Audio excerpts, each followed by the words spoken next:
Australian open 2024 में पुरुष एकल में ग्रैंड स्लैम विजेता कौन रहा था?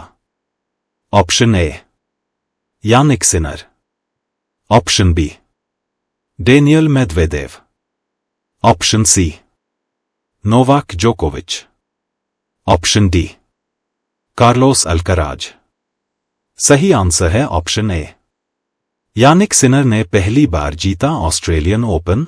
फाइनल मुकाबले में सिनर ने तीसरी वरीयता हासिल रूस के डेनिल मेदवेदेव को पराजित किया। हाल ही में किस राज्य सरकार ने मिशन निश्चय लॉन्च किया है? Option A Uttar Pradesh, option B Punjab, option C Bihar, option D Rajasthan. सही आंसर है ऑप्शन बी।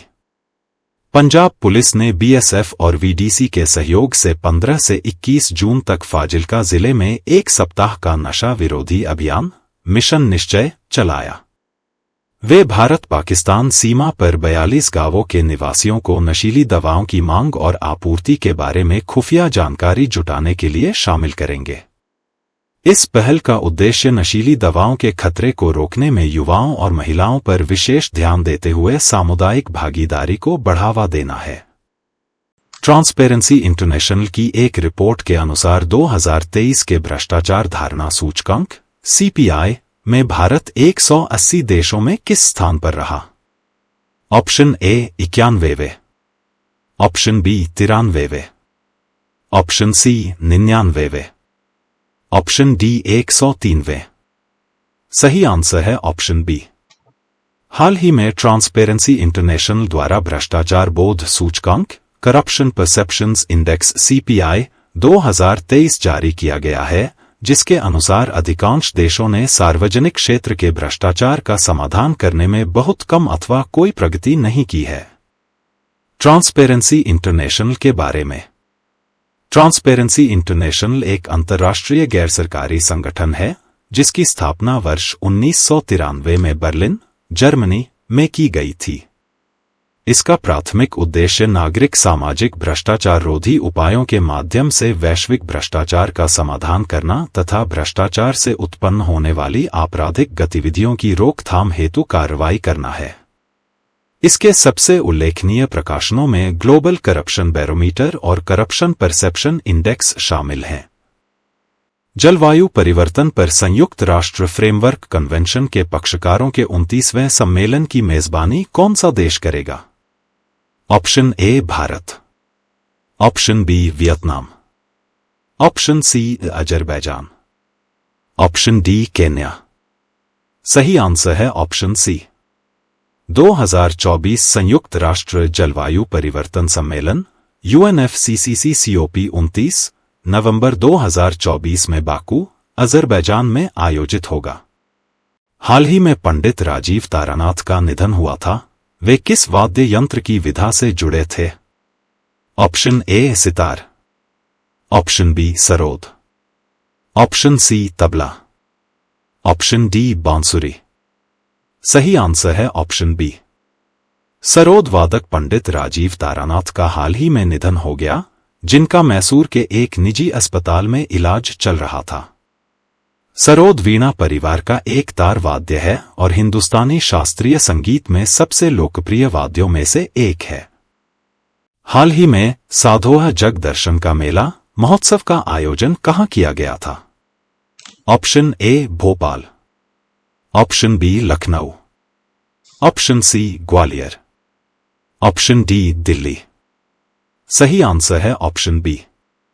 जून के 20 से 22, 2024 के मध्य उत्तर प्रदेश के लखनऊ में स्थित उर्दू अकादमी सभागार में साधो जग दर्शन का मेला नामक 3 दिवसीय महोत्सव आयोजित किया गया।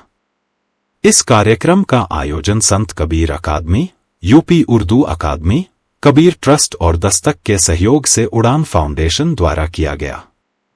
इस महोत्सव का उद्देश्य अंतर्राष्ट्रीय योग दिवस, अंतर्राष्ट्रीय संगीत दिवस और कबीर की जयंती पर कबीर की शिक्षाओं को उजागर करना है।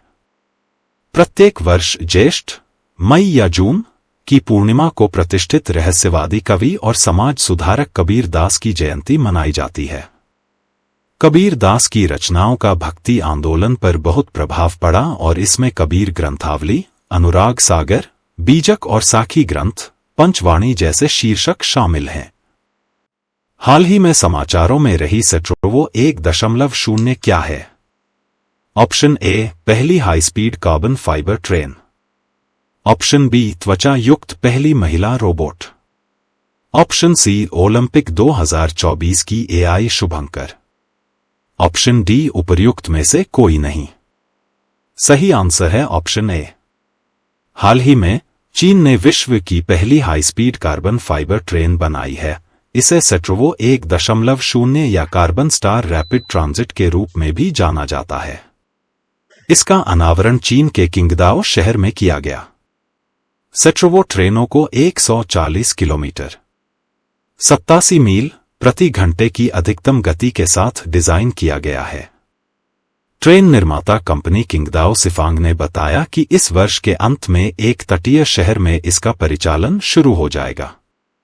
कार्बन फाइबर एक ऐसी सामग्री है जो इसे पारंपरिक ट्रेनों की तुलना में बहुत हल्का और अधिक ऊर्जा कुशल बनाती है।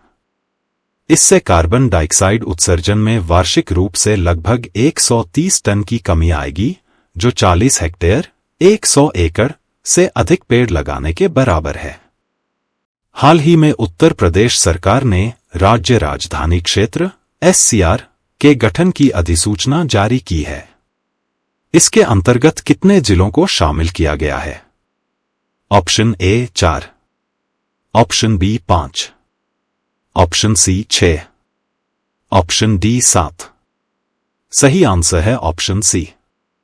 उत्तर प्रदेश सरकार ने जारी की SCR की अधिसूचना। लखनऊ समेत इन 6 जिलों को किया गया शामिल। योगी सरकार ने लगभग 4.5 माह पहले उत्तर प्रदेश राज्य राजधानी क्षेत्र और अन्य क्षेत्र विकास प्राधिकरण अध्यादेश 2024 को मंजूरी दी थी। हाल ही में किस भारतीय निशानेबाज को अंतर्राष्ट्रीय ओलंपिक समिति द्वारा ओलंपिक ऑर्डर से सम्मानित किया गया है? Option A, Abhinav Bindra. Option B, Jaspal Rana. Option C, Gagan Narang. Option D, Manu Bhaker. सही आंसर है ऑप्शन ए। ओलंपिक में व्यक्तिगत स्वर्ण जीतने वाले पहले भारतीय अभिनव बिंद्रा को ओलंपिक आंदोलन में उनके उत्कृष्ट योगदान के लिए ओलंपिक ऑर्डर से सम्मानित किया गया है। ओलंपिक ऑर्डर असाधारण सेवा के लिए अंतर्राष्ट्रीय ओलंपिक समिति (IOC) द्वारा दिया जाने वाला सर्वोच्च सम्मान है। भारत में भारतीय सेना दिवस किस तारीख को मनाया जाता है? ऑप्शन ए, 10 जनवरी। ऑप्शन बी, 15 जनवरी। ऑप्शन सी, 16 जनवरी। ऑप्शन डी, 21 जनवरी। सही आंसर है ऑप्शन बी। भारतीय सेना दिवस 2024 हर साल 15 जनवरी को सेना दिवस मनाया जाता है। आर्मी डे 2024 भारतीय सेना की आधिकारिक स्थापना 1 अप्रैल 1895 को हुई थी। भारत को अपना पहला आर्मी चीफ 1949 में मिला था। 15 जनवरी 1949 को फील्ड मार्शल KM करियप्पा ने भारत के आखिरी British commander in chief general Francis butcher से भारतीय सेना के पहले कमांडर इन चीफ का पदभार संभाला था। इस साल भारत 15 जनवरी को अपना 75वां आर्मी डे मना रहा है।